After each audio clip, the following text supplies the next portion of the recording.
ચૈતર વસાવાને 7 વર્ષની જેલની સજા થઈ છે. ચૈતર વસાવાને છોડવા માટેના ઘણા બધા પ્રયત્નો પણ કરી રહ્યા છે. દિલ્હીથી કેજરીવાલે વકીલો મોકલ્યા છે અને મિત્રો વકીલો પણ જેવા તેવા નથી. 24 કલાકની અંદર કે 48 કલાકની અંદર ચૈતર વસાવા જેલની બહાર હશે. પણ અત્યારે જોવા જઈએ તો ચૈતર વસાવાને ઘણા બધો સમય થઈ ગયો છે જેલની અંદર ગયે, પણ હજુ સુધી એવો કોઈ ચુકાદો આવ્યો નથી કે ચૈતર વસાવા જેલની બહાર આવશે. વાત કરીએ ગોપાલ ઇટાલિયાની, કે ગોપાલ ઇટાલિયા પણ ચૈતર વસાવાના ખાસ એવા મિત્ર છે, આમ આદમી પાર્ટીના ધારાસભ્ય છે અને સાથે પેશાથી એક વકીલ છે.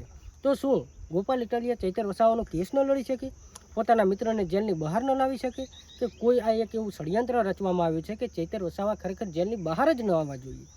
અત્યારે જે મળતી માહિતી સોશિયલ મીડિયા ઇન્ટરનેટના માધ્યમથી જે મળતી માહિતી છે એના ઉપરથી એવું જાણવા મળી રહ્યું છે કે કેજરીવાલ દ્વારા દિલ્હીથી વકીલો મોકલવામાં આવ્યા છે અને આ વકીલો હવે કેજરીવાલના જે વકીલો મોકલ્યા છે દિલ્હીથી એ હવે ચૈતર વસાવાને જેલની બહાર લાવશે. પણ ચૈતર વસાવાને જેલની બહાર લાવવા માટે સમગ્ર આદિવાસી સમાજ, ગુજરાતના ઘણા બધા એવા જે ચૈતર વસાવાના સપોર્ટરો છે, જે એમને ચાહે છે, બધા લોકો અત્યારે ચૈતર વસાવા જેલની બહાર આવે એ માટેના પ્રયત્નો કરી રહ્યા છે.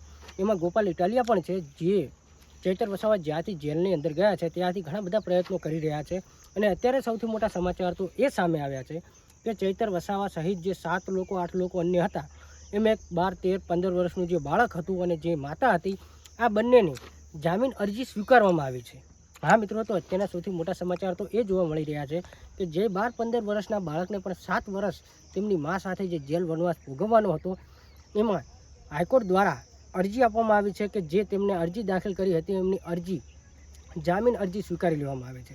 તો આ ઉપરથી તો એટલું સાબિત થઈ ચૂક્યું છે કે ચૈતર વસાવાના જે પણ સપોર્ટરો છે, જે પણ ચાહકો છે, એમનો જે પણ આ સમર્થન હતું, આ સમર્થનના કારણે જ એક જીત થઈ છે. અને મિત્રો એવું નથી અત્યારે ચૈતર વસાવા જેલની બહાર નથી આવ્યા, પણ ચૈતર વસાવાની જે લોકોએ સપોર્ટ આપ્યો છે એમના કારણે જે એક મહિલા હતી જેમનું 15 દિવસનું બાળક હતું, એઓ જામીન ઉપર અત્યારે બહાર આવી રહ્યા છે.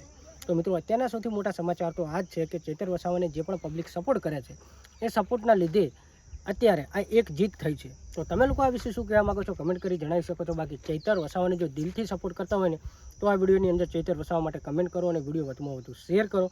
Always support Chaitar Vasava. ચૈતર વસાવાને સમગ્ર ગુજરાતના લોકો અત્યારે સપોર્ટ કરી રહ્યા છે અને ડેડિયાપાડા માટે ચૈતર વસાવા જેલની બહાર આવે એ માટેનું સમર્થનની એક રેલી પણ નીકળવાની છે. એમાં પણ આદિવાસી સમાજ કરતાં અન્ય સમાજના લોકો પણ ત્યાં જોડાણા છે. તો આ વિશે તમે લોકો શું કહો છો અને ખરેખર ચૈતર વસાવાને જેલની બહાર જોવા માગતા હોય તો આ વિડીયોની અંદર કમેન્ટ કરો, વિડીયો વધુમાં વધુ શેર કરો.